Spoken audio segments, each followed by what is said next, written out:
Hello, everybody, and welcome back to another episode of In Between the Stitches. As always, I'm your host, Brady Wilson, with my co-host, Chase Olschwinger. How you doing? Well, I think there are people in today's country, Chase, that would like maybe 45, 50 minutes here, whether you're happy, you're sad, for whatever reason. I'm not saying you're happy or sad for a specific reason. I'm saying you could be happy, you could be sad. But whatever you're feeling today, I hope that we can provide 45 to 50 minutes of just entertainment. This is why I love sports, because when things, not getting specific, but when things in the world maybe make you happy or make you sad, you are able to escape to sports. And maybe those things make you sad as well, but at least you can be sad about sports and express your anger through sports. So we hope we can provide that. But we are going to move to the Stars. Stars have been the Stars. Yep. I mean, this is kind of, if you listen to, I know we have some new listeners. If you listened to us during last season, we kind of said the same thing each week, which was, well, the Stars they're doing good. They're 7-4, so they've hit a bit of a rough patch. Tough series in Finland versus the Panthers. But you got to think, okay, it's the Stars. They'll pull. It's early. We were 11 games in, the 82-game season, so we got a lot of games to go. But hopefully they keep it up, and we will continue to update as the season goes. But listen, when you're a good team, you don't tend to get to talk differently about them. When you're a good team, you expect them to keep a consistent pace in the win column, and when they're doing that, there's not much more to talk about than they're playing great hockey and just keep it up. Yep. And then we move to the Mavericks, who have been kind of similar, okay. They're not starting off as hot as we maybe thought they would, but it's early. Yeah, they got so much time. Well, I didn't think they would start out to a 10-0 start or whatever it is, with which Cleveland and OKC might be doing, as both teams are still undefeated. But I did expect a little bit of a better start from the defensive side of the ball, at least. Statistically, they have been fine defensively, but last game in particular, just not a good defensive performance. Pacers, right? Pacers, yep. Yeah. And just for some reason, they have our number, and every time we play them, no matter where it is, they always perform well, and we always underperform a little bit, and they always find a way to pull it out, at least the last couple of years. But I wonder if, due to Lively not being there last game, as he is most likely going to be out again tonight as they host the Bulls, who are 3-4 coming into the game. So hopefully, get back in the win column. But no Lively, no PJ. So I'm really interested to see who steps up. I believe Najee Marshall will be in that starting role for PJ tonight, who had a fantastic game last game, easily his best game as a Maverick. But I'm interested to see when the bench gets more involved, who is going to take that next step, not only offensively but defensively. Right. Well, Mavs been doing good, and again we'll continue to update as we move along. 4-3, by the way. I don't know if we mentioned. Okay, there we go. 4-3. Who do we got coming up? Chicago tonight. Friday we host Phoenix, who is 6-1. So Phoenix is starting off hot. Well, Yeah. Again, it's November. Oh yeah, no, This is 7 games into the season. This is April for baseball. I mean, Right. This is the earliest part of the season. Right. And now I guess we can move to baseball, as the GM meetings have been happening in Dallas, actually, and the Rangers, have some news. Some things have been happening. Number one, they decided to hire a GM and then an assistant GM. As I pull that up here, they hired a guy that had been with us for a lot of years. Obviously, with Chris Young getting promoted to president of baseball operations, meant there was a GM opening. And basically, what happens here is, Chris Young was the GM while John Daniels was a president of baseball ops. Essentially, I don't expect much to change. CY is still the top dog in the office. He still is the guy that's making all the decisions. It is just now that maybe some of that, I don't want to call it grunt work, but maybe, some of the day-to-day stuff he can start delegating to the new GM, which It's nice that an owner can let other people do stuff. It's really nice. And I think it was crazy that this was announced, and then the other thing was announced yesterday, all while the NFL trade deadline happened yesterday. And you saw one DFW team in the Rangers doing multiple things that we all like, and the other team, which we'll get to here in a little bit, doing things we didn't like. Didn't like, just show the incompetence of the organization as a whole. But the Rangers did hire a general manager, and his name is Ross Finstermaker, I believe is how you pronounce it. Great last name. He has been here for a while. As Chris Young said, his fingerprints are all over the organization. He has been, Finstermaker has been kind of the second in command already to Chris Young, but now they're making it like a truly official second in command to what he's been doing. He has been the assistant general manager, and then before that, he was the assistant general manager of player development and international operations. So basically helping this farm system, doing all that kind of stuff. Kind of what Chris Getz was doing for the White Sox. He started here in 2010. He was an intern, and then he was a professional scout for a few years. Then he was an international cross-checker. Then he was the director of pro scouting, and then he was the senior director of pro international scouting. And then so he's just steadily moved up, which has been really nice. So it's nice to keep it in-house, as I think I predicted that I think they're going to keep this in-house. I think I even listed you a name of candidates. I think he was one of those guys. I said, look for him to be potentially the guy if they want to look in-house. And then they also hired Cole Figueroa as the assistant general manager, and he, former player, is coming from the Tampa Bay Rays organization. So I think they're definitely looking at this as we want to take some of their philosophies, but here's more of a budget for you to work with than what you have over there in Tampa Bay. So, hey, some philosophies are you don't want too many cooks in the kitchen. Some philosophies are you want a lot of cooks in the kitchen. CY seems to be wanting to get smart people in the room with him. And I had to like that decision, I say. But then I think the potential news, in my opinion, is that the Rangers hired somebody to work in their front office, another front office hire. But this one was a little bit different and came out of left field. Had no idea they were even working on this. Because former manager, and now that we've won, I can live with it, former 2011 Cardinal, Skip Schumacher, has joined the Rangers as a baseball ops senior advisor, which is interesting because we know he's a smart guy. We know that this is kind of his field of expertise is baseball operations, which is why he became a manager. But the more interesting potential, hidden underneath this hire is, hey, Skip, we just lost our manager in waiting. We thought that Will was going to stick around for a few years, but he didn't. And hey, good for him. He got an opportunity that he liked and wanted to pursue. Why don't you come here? Why don't you take a year, maybe even 2 years off of managing? Work in the front office, be a part of the brain trust, learn how we've built our team so that when Bochy retires, you take over. Bochy may retire 2025. He may. I don't know. He may say, I want to go with one more year. I don't know how hot the fire was for him wanting to come back. Because he talked about it, man, I really was excited to come back, but I wanted the right opportunity. Is he ready to walk away for 3 more years? You know what I mean? Is 3 years all he wanted? I mean, he won a championship. That's clearly what he wanted to do. Right. But is 3 years all he wanted? Does he want another year? He's getting older. So we'll see. But Chris Young seems to want to train somebody for the job. And why not bring in a guy who was a pretty good manager, have him part of your baseball operations, so he learns how you think, how the front office you have thinks, how the scouts think. He's a part of the brain trust. That way when he takes over, there's no changing of the culture. He can just continue the culture that Bochy has set, right? Which is big. And then his bench coach in Miami, I can't remember his name, was hired as our bench coach. So he's taking over for Will Venable. So good for everybody involved here. Rangers making some really good decisions. Yeah. We have a little bit of free agent news. Kyle Hendricks was signed to the Angels, so yippee. I mean, same with Jorge Soler. And Jorge Soler was traded, I believe. Was he traded? Angels. Yeah, I think he was traded. Yeah, you're right. And I know the Braves got. I think they get Griffin Canning back. I think who that was. I know it was a pitcher. Yes. Which is interesting because the team that needs to be worried about pitching is trying to get another slugger.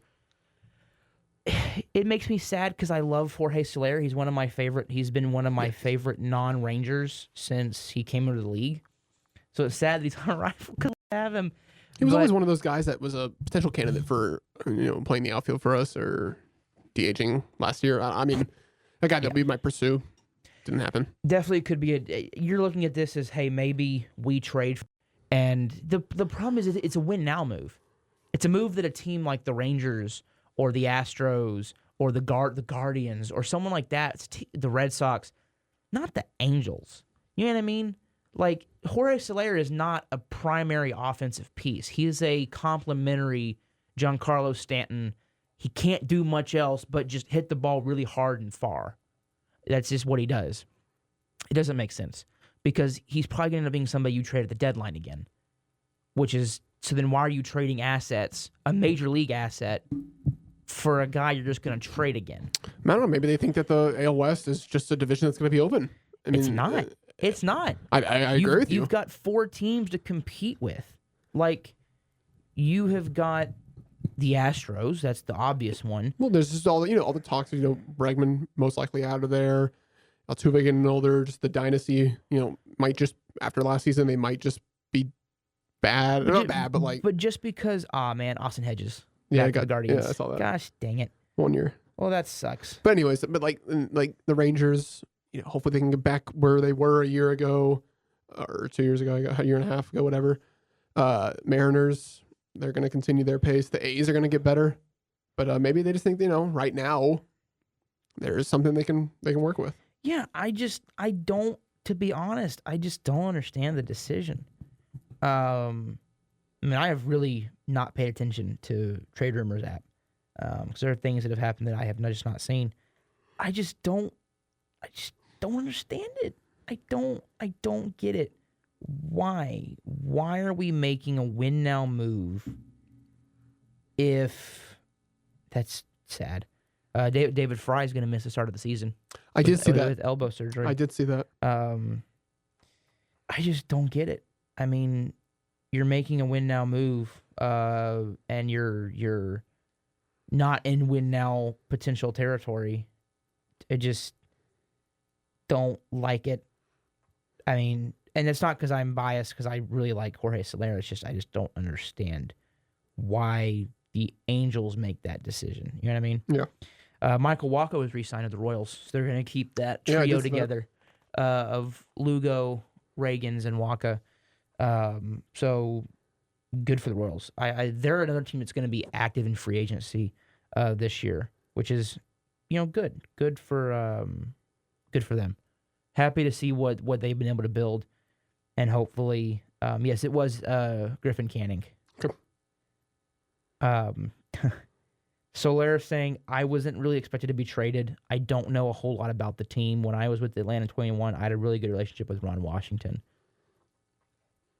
Still, cool. It's a win now move for a team that's not in win now territory. You're gonna have, like you said, the Astros still can't ever count them out until they show until they show they're gonna miss the playoffs. I will never count them out. You've got a hopefully rebounding Rangers team. You've got probably the best pitching staff in baseball in the Mariners. You have got the A's that are not terrible. No. And then you've got you.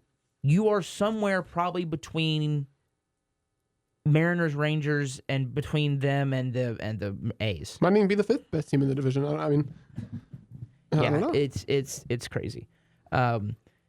Yeah. I think that's all for baseball. I mean, we haven't covered the biggest game. Oh yeah, the World Series. Forgot. Sorry, there's been a lot going on. Yep, World Series is over. I forgot it ended. Yeah, we recorded Wednesday. That night was Game 5, and it ended. Yeah, that's right. I remember you saying that you thought Yankees would go 6. Yeah, Dodgers in 5, which looked like it was going to be you, and we were texting about it because I remember you mentioned on the show that if they want to pitch Garrett Cole in the Game 7, pitch him for a few innings, get up a big lead. Yeah. And pull him, and I texted you. So when do they pull Cole? Well, here soon, and then the 5th inning happens, and I thought they'll probably get him out. They'll probably get him out for the 5th, and then you feel pretty good about the game. Yeah, I mean, I saw 5-0. I turned it off because I was like, well, I think the Yankees are gonna. Then I turn it back on. It's 5-3, and I went. Maybe the worst defensive inning I've ever seen, just because of the moment. There were a lot of blunders defensively, and historically there have been a lot of fun. When I say fun. There have been a lot of blunders defensively, obviously, and there are a few that come to mind that I don't want to get the guys' names wrong, but it happens in the playoffs where you have a guy that doesn't make any errors and then gets the playoffs. I mean, I remember against the Blue Jays, Elvis made 2 straight errors. Yeah. And he's a Gold Glover. So it happens. Judge dropping the ball was even crazier because I had gone to a friend's house and we were all talking, because like I think her mom was like a Yankees fan, and so we were all talking about because she would live and die with every fly ball, and you know me, you've been to a game with me. I always say watch the outfielder. It's what my dad taught me to do, and every time she would live and die with a fly ball, I'd be like, it's caught. Like it's a basic fly ball that I could catch a basic fly ball, and then literally the next game. Well, Judge drops that was a line. It was a liner. It was a liner, sure but it was but it still needs to be caught. But Judge was able to settle under it. Right. Like it wasn't like 110 miles an hour and sinking. He was able to get his feet and settle under it, and he kind of just nonchalantly put his glove up there and then drops it. and he drops it. So I just thought that was funny. That the night before, I was like, what do you mean? Of course he's gonna catch the ball. It's a basic, even though it's a liner. He's not a clod out there in center field, and then he goes out there and drops a fly ball the next day. But that it ended up mattering, but that wouldn't have ended up mattering if Cole covered first base or Rizzo had more effort. I don't know who you put the blame on for that. Oh, Cole, cover first. Yeah, you and then it was 2 outs. So, I mean, cover first. Judge's error would not have mattered. This is not difficult. Rizzo, the John, and this is my opinion, and from what I have gathered from watching baseball games, first baseman gets the ball, pitcher's covering, even if the ball is right there. Pitcher's going over. It's the first baseman's job to hold him off. Nope, I got it. The pitcher peels off. So I don't know what Cole was thinking. Yeah. I don't know if he thought. I think he thought it was just a routine ground ball that Rizzo would have an easy play on. But I think it took I don't want to say a weird hop. I think it took a hop that made Rizzo have to stop and kind of move up. And when I say move up, I mean like vertically. Right. Where, because I'm doing it right here in the studio. I can see it. You can't see me. Where it kind of was going into his chest. And he couldn't get that running start into it where he could run and then, field it and go touch first. So, but Cole still got to cover. Yeah. He's got to move. And I put that one on Cole.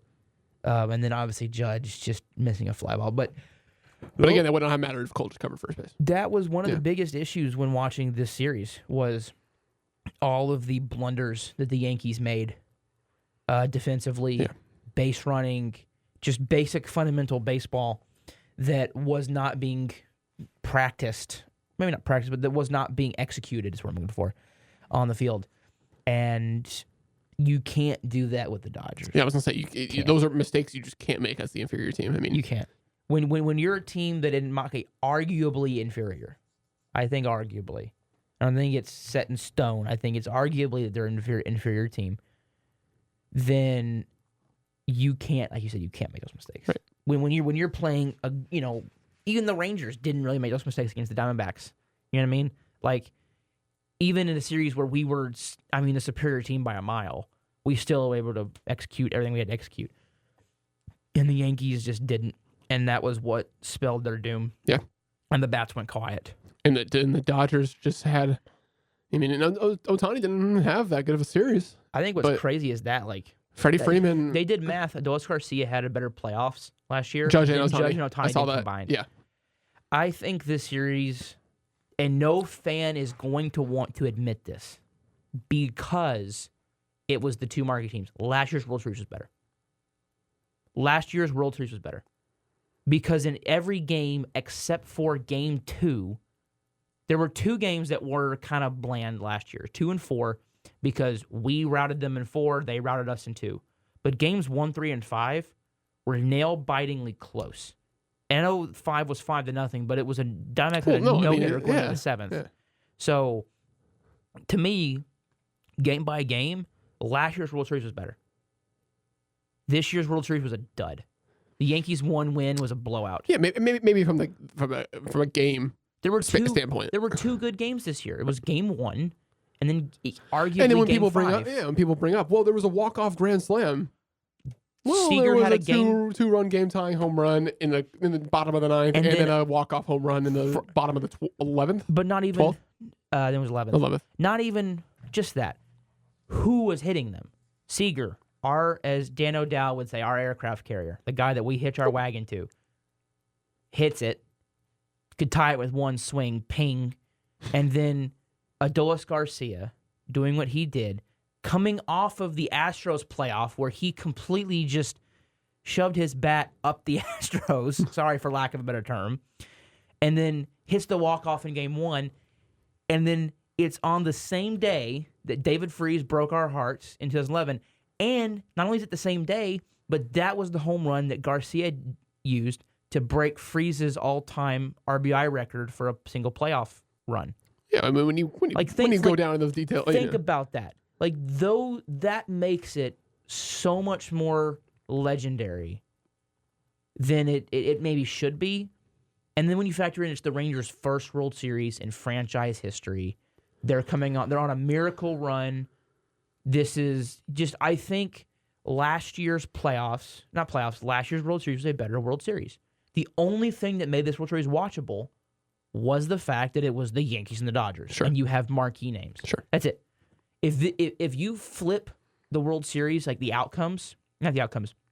if you make last year's World Series Dodgers-Yankees and everything happens the same way, and let's just pretend that the Dodgers are the Rangers and the Yankees are the Diamondbacks here, and then you make this year's World Series where the Rangers are the Dodgers and all that, people would admit it then that last year's World Series was better. But they're only going to admit that this one was better because it was the teams involved, which kind of angers me. No, I agree with you. Completely unbiased as well. I agree that not the overall playoffs, because this year's playoffs were fantastic. They were great. Just the World Series, yeah, I agree with you. It was a dud. It wasn't. I mean, game one was fun, but even just from the outset of game one, the Yankees looked completely overmatched. Yeah, at least the Diamondbacks, who were overmatched, were leading 5-3 in game one. They made it really close in game three, and then game five were no-hitting us through 7 or through 6, going into the 7th, I think. Yeah, and they left 10 people on base, and our defense and Eovaldi. When you factor in those things, people will never admit that, and maybe they will, and I'll give people credit if they do. But last year's World Series was a better, more entertaining World Series, completely unbiased. The only thing that redeemed this World Series was it was Dodgers, Yankees with Shohei and Soto and Judge and Freeman and Betts and Stanton and all the stars were out for this one. Whereas last year there was Corey Seager. People were kind of falling in love with Adolis Garcia just because of his, his personality. Right. But that's about it. Anyway, did I miss anything? Did I miss anything for the baseball? I don't think so. I almost missed the World Series because I completely forgot it happened a week ago. Free agency is now open, and we will continue to update as it moves along. You know what? I'm feeling a little college football today, Chase. Let's do it. So the college football playoff, I think, released their rankings. But first off, we have to talk about the game coming up in a couple weeks that I'm super stoked for, which is Texas and Texas A&M. Just one quick thing. I am super excited for that. Of course. Because, yeah. Two really good teams in a very tough environment, meeting for the first time in a long time. Yep. Renewing what I think should be the best rivalry in all of college football, arguably.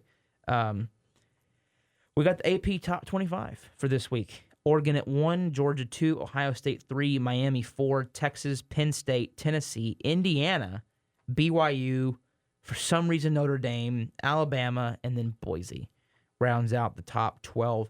But sitting right there in 13 through 20, so in position to get in that top 12, is SMU. Good for them. I know they're supposed to be our rival, UNT's rival. I don't care. LSU, Texas A&M, Ole Miss, Iowa State, Army, which we'll talk about here in a second, Clemson, and Washington State. So I think we should talk about it first. Yeah, I mean, Navy and Army both killing it this year. Well, we don't talk much about it. In fact, we haven't talked about it at all this year. But let's talk about some UNT football. And this weekend we are hosting the number 18 ranked Army. Yeah, and that's a big deal. I mean, that's a big deal, and it puts a lot of eyes on this game. If UNC wins this game, which I don't expect them to, but if they win this game, they'll be out there. Everyone, people are going to see it. People are going to notice it, And that's a big deal for not only the school, but for the players, for, players, confidence going forward, and just, maybe their egos a little bit. But no, it's a big deal. And I'm really excited. I'll be there.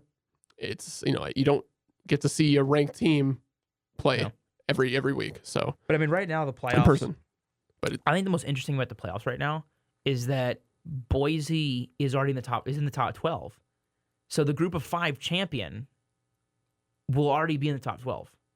Right? That wasn't the expectation coming into the year. The expectation was Boise will probably be the group of 5 champion, but they will probably be around 15 to 20.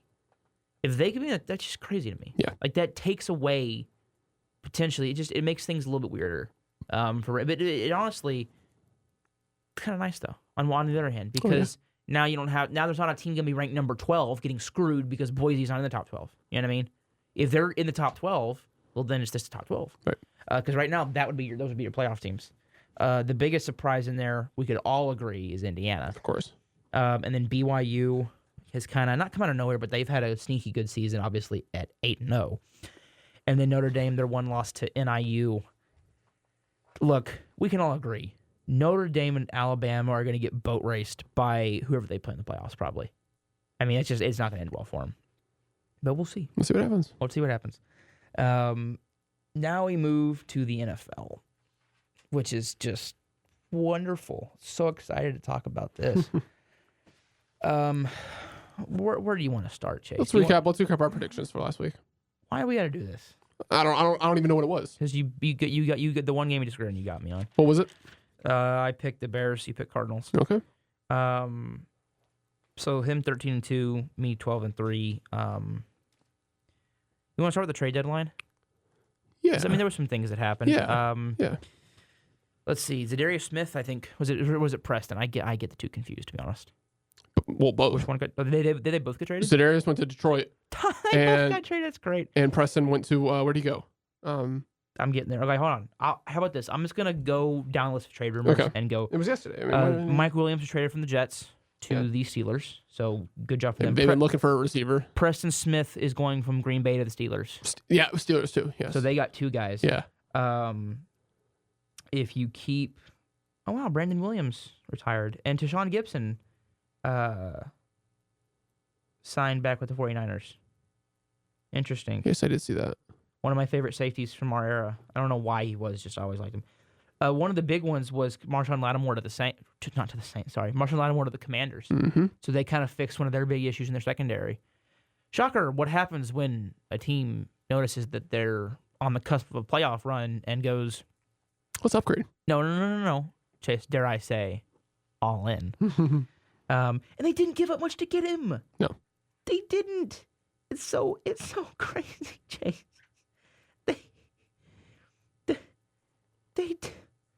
The Saints got a third and a fourth. Yeah. A third and a fourth to get a really good corner. That's it. That's all. Like Tre'Davious White goes to the Ravens. Mm-hmm. Good acquisition from them. What else do we have here as we continue to move along? Wait, what? Hold on. Interesting. As Scott Turner loses the most fill, and his father is coming in. That's weird. So, Norv Turner is going to be returning to the Raiders. Which, if you're Cowboys fans, remember Norv was this 90s OC. Apparently, I didn't realize that Scott Turner was his son. So he's going to be part of the brain trust, it looks like. That's so weird. And Joe Philbin's going to be there, too. It's such a weird... And Marvin Lewis is on that staff. So now they're going to have Marvin Lewis, Norv Turner, and Joe Philbin, and Scott Turner all on the same staff. It's the weirdest staff of all time. Khalil Herbert is going to the Bengals. Yes, saw that. Which is good for them. I don't like that because I have Chase Brown in fantasy. Oh, well, you don't have to worry about that. He'll still get the workload. But no, because Zach Moss is out indefinitely, and who knows when he'll be back. That's a good acquisition. I think he's out for the year. Is he? Yeah, I think so. Okay. I think that was Zadarius Smith to the Lions because they really needed some pass rush help. Yeah, that's. But when they make the Super Bowl, they'll get Hutchinson back. Yeah, and then the Rangers.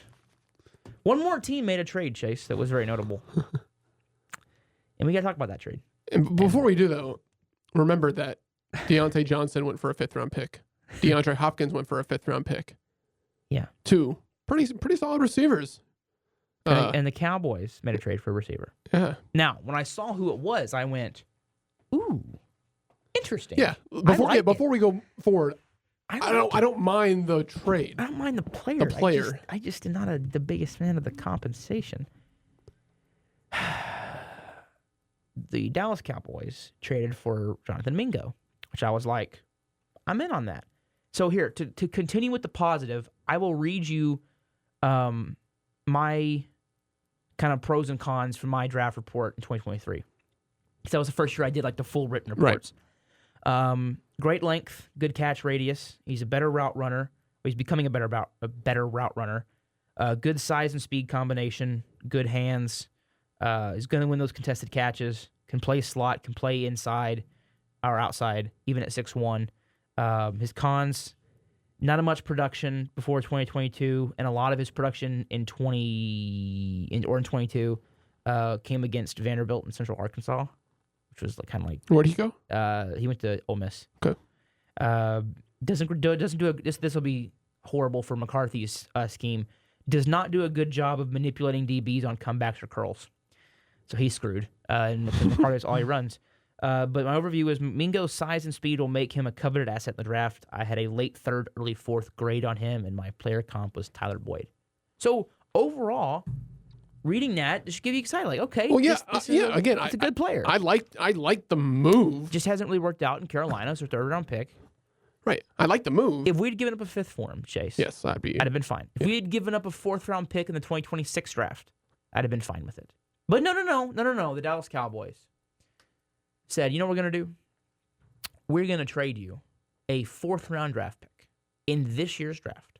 The same round that everybody criticized us for trading that pick for Trey Lance when we could have had a running back.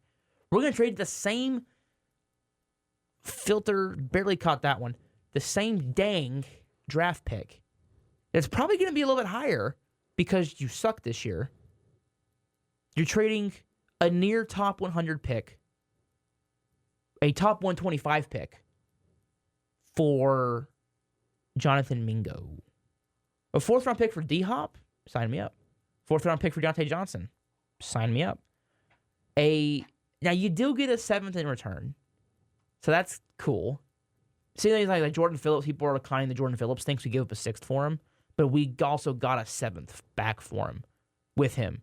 So even though we cut him, which is beneficial, we've cut him. He's gone. Right. We still, it's kind of like you just moved back. I think he already went back to Buffalo. Yeah, I think so. And watch him become a Pro Bowler. Because it's just, that's the Cowboys. Yeah, not great. Not fun. You gave up more for Jonathan Mingo than you got back from Amari Cooper. Yeah. Think about that one for a second, Chase. Yeah. Like, I've made better trades in fantasy. This is terrible.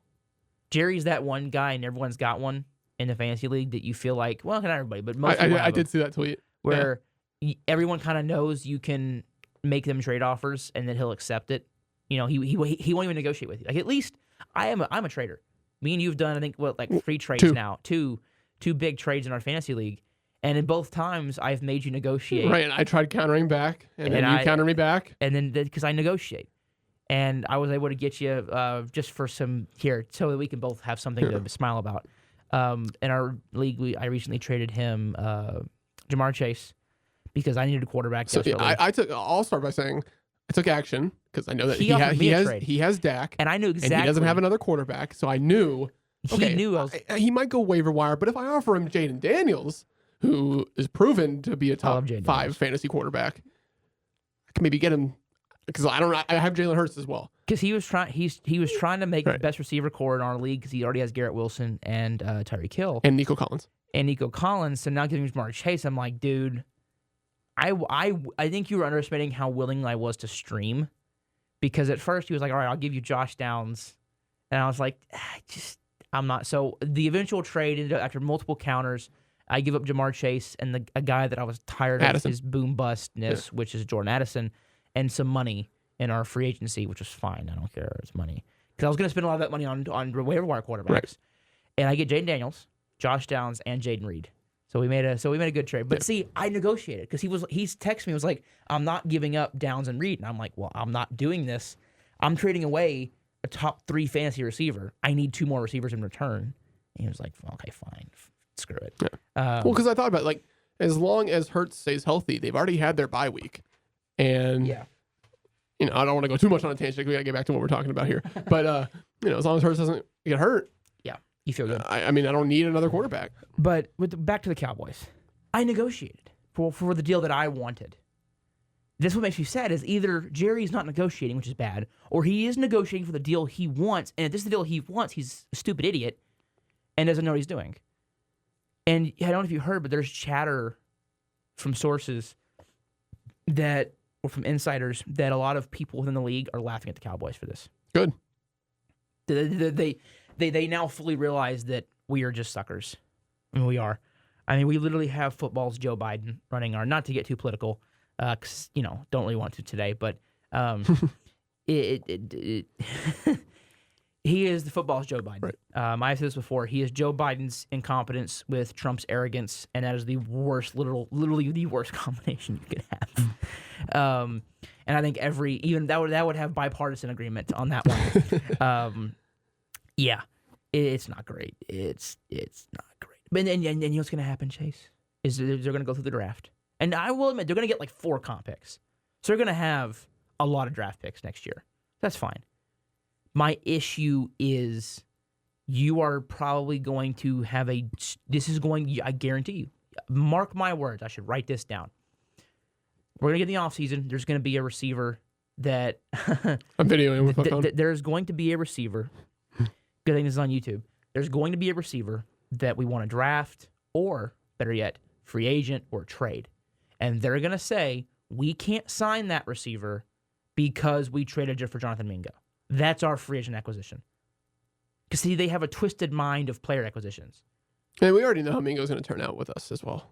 I like Mingo. I do, but... He could end up being a really solid number 2 next to Lamb. It's the Cowboys. Whatever they do, it's not going to work. That's what sucks. It's not. You're not gonna notice him. Maybe. That's what sucks. You might, but Dak's hurt. Basically, the reason I'm okay with... Right, this is for next year. Here's the reason I am not losing my mind like a lot of Cowboy fans are about this trade. I'm not saying you or anything, but I'm just saying a lot of Cowboy fans are, is you are not going to be good this year. This is a move you're making. You're like, oh, the Cowboys are buying. We're not buying. Mingo still has, to use more of a baseball term here, 2 more years of control. After this year. This is his 2nd year in the league. Right. Meaning he's got 2 more seasons with us on this. So, I mean, like, he was the same year as Jalen Tolbert, right? No, he wasn't. Tolbert was 22. Tolbert was 22. Yeah. So he's a year behind Tolbert. So you're thinking that he could be your Tolbert replacement. But that's why I like the trade. I don't like the 4th round compensation, but I like the trade if they use an earlier pick to trade up. Whether it's 1st round or 2nd round, 3rd round, on a receiver.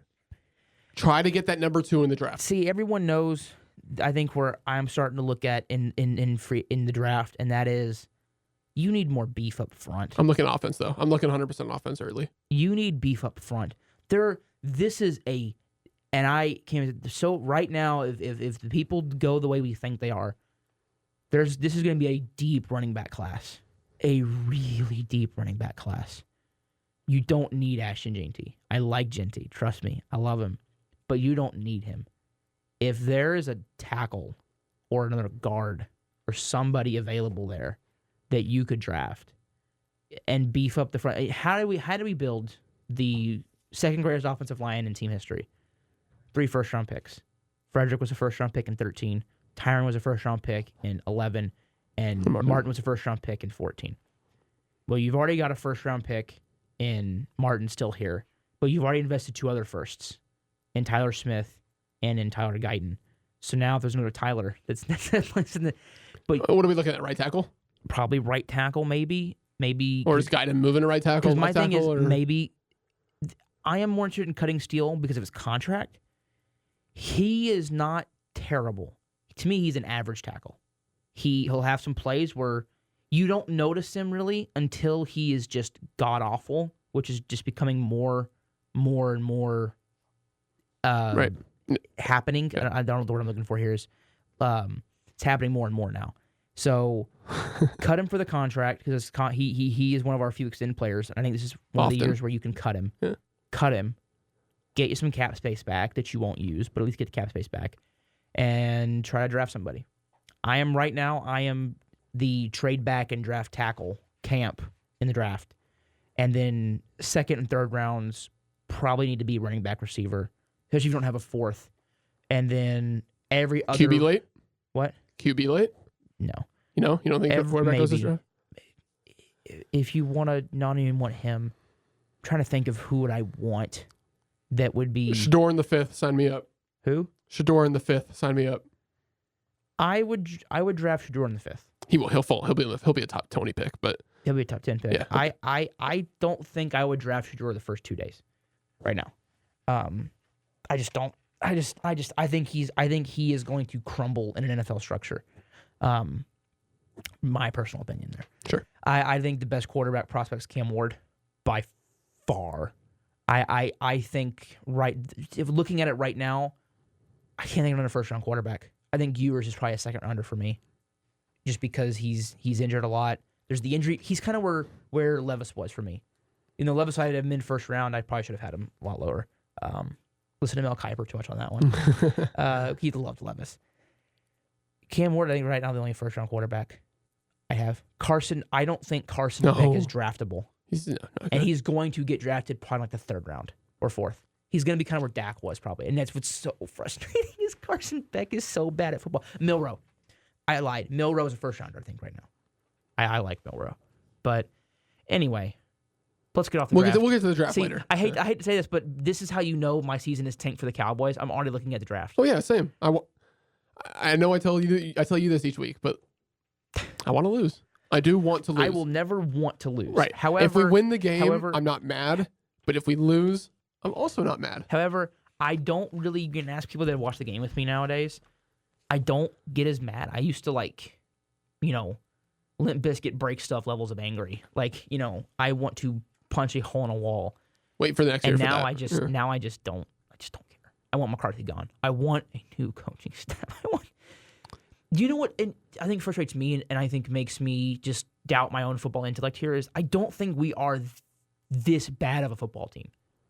I think with good, I think Cowboys fans have been without good coaching for so long that they are misreading what good coaching can do for a team.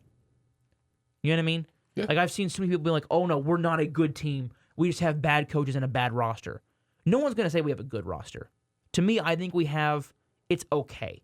It's been fully healthy. This is a team that could be 9, maybe 10 wins with a good coaching staff. The issue is you do not have you have one of the worst coaching staffs in football. And it is clear that you have that. We need a complete change in coaching philosophy. So either give me Ben Johnson, please. Oh God, please.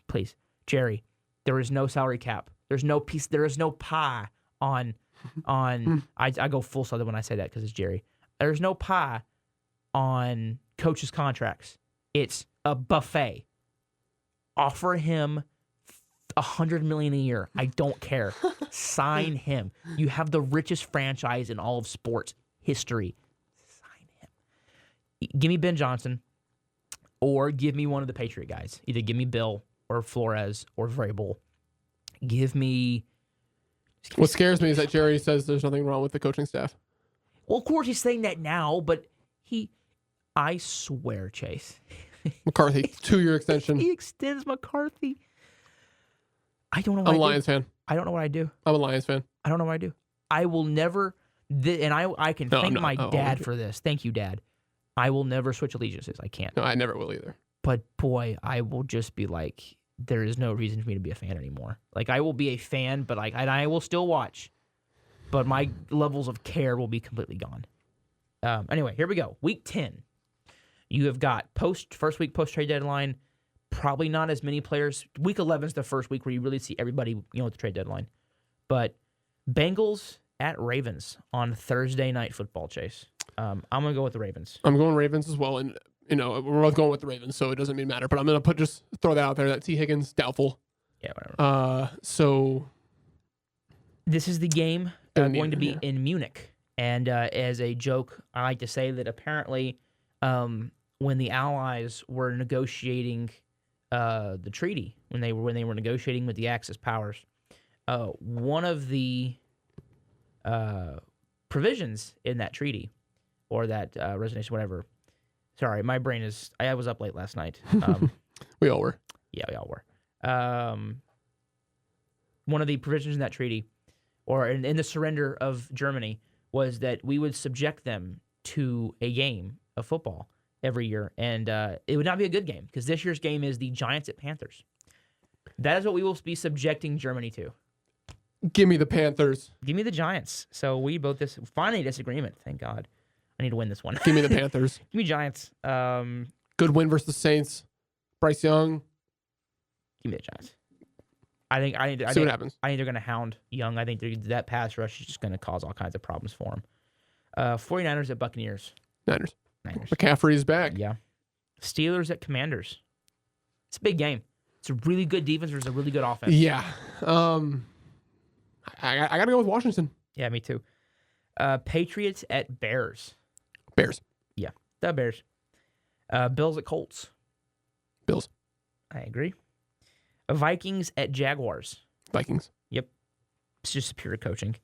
Broncos at Chiefs. Chiefs. Do we need to explain that one? Falcons at Saints. Falcons. Oh, I thought you were going to say Saints. I was like, please say Saints. Titans. Listen, it's a division game. It's going to be a good game. Titans at Chargers. Chargers. Eagles at Cowboys. Eagles. I'm going to go with Eagles. The one thing I don't want to happen is that Rush wins this game, and then it looks like Dak's contract's just the... Dude, this is where I get to that point where I'm kind of like you are like, I don't want Rush to play good because then $60 million for what? It invalidates my whole point of I love Dak, and I am a big Dak guy, but boy, it will be a very bad look. But the problem is that I swear if McCarthy opens up the offense this week, you know what I mean? The uneducated fans are going to come out of the woodwork and say it's all Dak's fault. But you watch. You watch. Cooper Rush is going to come in there, and we may win this freaking game because McCarthy's going to finally open up the offense. And for some reason, he won't do it with Dak. So, whatever. Whatever happens. Jets at Cardinals. This is a toss-up game. Definitely. You know what? Jets. It's that season. It's a battleground game. Come on. I'm funny. Jets. Lions at Texans. Who'd you go with? Oh, Jets. Okay. Lions at Texans. Should I go ahead and pin it in here? I mean, I'm going Lions, but that's gonna be a good game. Looks like Nico Collins might be back. Yeah. All right, here we go. Dolphins at Rams.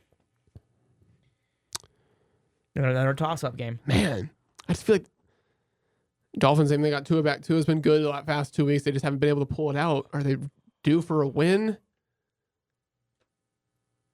Yes, give me the Dolphins. All right, I'm going Rams. Okay. So we have two disagreements for the first time. Okay.